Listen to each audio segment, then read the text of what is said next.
भारतीय किसान सभेचा अखिल भारतीय किसान सभेचा जमीन आमच्या हक्काची जमीन आमच्या हक्काची।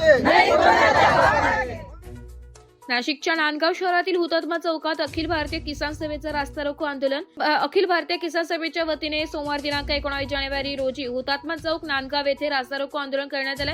नांदगाव तालुक्यातील शेतकरी अतिवृष्टीमुळे झालेल्या नुकसानीचे पंचनामे होऊन अनेक महिने झाले तरी अद्यापपर्यंत हजारो शेतकरी यांना नुकसान भरपाई मिळालेली नाहीये। वनजमीन गायरान जमीन कसरनारच्या नावावर झाली पाहिजे। फॉरेस्ट विभागाकडून स्थळ पंचनामा होऊन अहवाल मिळाला पाहिजे। तसेच ज्या शेतकरी बांधवांनी मोठ्या कष्टाने पिकवलेला मका पिकाला तुटपुंज भावाने विक्री करावा लागला। सरकारने 2400 रुपये हमीभाव दिलेला असताना देखील 1400-1500 रुपयाने मका पिकला भाव मिळावा। या विक्री भाव व हमीभाव यातील तफावत रक्कम ही कांदा अनुदानच्या धर्तीवर सरकारने शेतकरी यांना अनुदान द्यावे। वनजमीन कसरणाऱ्यांचे प्रश्न सोडवावे। बांधकाम कामगारांची फक्त नोंदणी झाली असून परंतु कुठल्याही प्रकारचे लाभ मिळत नाहीये। बैलकोटाचे पैसे 4 वर्षांपासून मिळाले नाही। नारपारचे पाणी नांदगाव तालुक्याला मांजरपाड 1 मधून मिळाले पाहिजे। घरकुल हप्ता मिळण्यासाठी चक्रा मारावे लागत आहे। ही हेळसांड बंद झाली पाहिजे। यासह तालुक्यातील वेगवेगळ्या प्रकारचे प्रश्न तात्काळ सोडवावे असे तहसीलदार सौंदाणे, गटविकास अधिकारी खताळ, फॉरेस्ट अधिकारी कोकाटे यांच्यासोबत चर्चा होऊन आंदोलन थांबवण्यात आले। स्थानिक प्रश्न सुटले असले तरी जिल्हा व राज्य लेव्हलचे प्रश्नांसाठी माजी आमदार JP गावित यांच्या नेतृत्वाखाली चांदवड येथे राष्ट्रीय महामार्गावरती रास्ता रोको आंदोलनात सहभागी होण्यासाठी आंदोलक चांदवडकडे निघाले।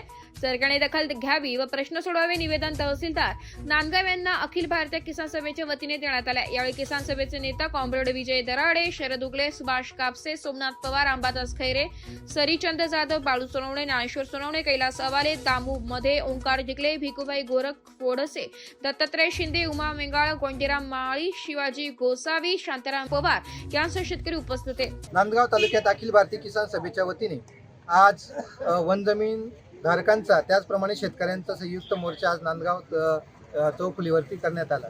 यामध्ये प्रमुख मागण्या होत्या की जे वनजमीन पारंपरिक वनजमीन कसता गेल्या 50-60 वर्षापासून जमीन काढत आहे, परंतु अद्यापर्यंत अनेक वेळ पाहिली दिल्या, अनेक मोर्चे केले, पायी लॉंग मार्च केला, एवढं केलेलं असताना सुद्धा अद्यापर्यंत अनेक वनजमीन धारकांना जमीन मिळालेली नाही। ज्या काही लोकांना मिळाल्या त्याच्यामध्ये 10 गुंठे 20 गुंठे अशा प्रमाणामध्ये त्यांना ते प्रमाणपत्र मिळाले।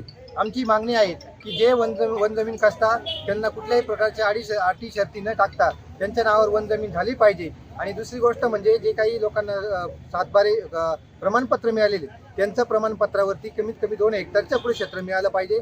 त्याचप्रमाणे अतिवृष्टीग्रस्त जे शेतकरी त्यांना अनुदान अद्यापर्यंत मिळालं नाही, ते सुद्धा अनुदान मिळालं पाहिजे। कारण अनुदानामध्ये सरकारने सांगितलं होतं की तुम्हाला अनुदान देताना आम्ही तुम्हाला रब्बी लागवडीसाठी सुद्धा अनुदान देणार आहे, बी बियाण्यासाठी, परंतु जर कधी अद्यापर्यंत अनुदानच मिळालं नाही तर रब्बीची लागवड करायची कधी? मग पाणी जर मार्च एंडिंगपर्यंत पाणी संपून जाईल, मग लागवड केल्यानंतर आमचे पिकं जळून जाणार आहे, मग त्याचा काय उपयोग होणार आहे? म्हणून आमची प्रमुख मागणी आहे की वनजमीन धारक असेल किंवा शेतकरी असेल यांचं अनुदान मिळालं पाहिजे। त्याचप्रमाणे मक्याला जे काही हमीभाव आहे त्या हमीभाव आणि खरी विक्री केलेला भाव याच्यामधला जो डिफरन्स आहे तो पण आम्हाला अनुदान रूपात मिळायला पाहिजे। आणि आमची ह्या प्रमुख मागण्या सरकारने तात्काळ मंजूर करावा, अन्यथा आम्ही येत्या 2 दिवसामध्ये आता आम्ही इथून चांदवडला चाललोय आणि चांदवडवरून पायी लॉंग मार्च आम्ही मुंबईकडे काढणार आहोत। माजी आमदार कॉम्रेड JP गावित यांच्या नेतृत्वाखाली। एस मराठी न्यूज साठी जिल्हा प्रतिनिधी विजय वडोदे, नांदगाव।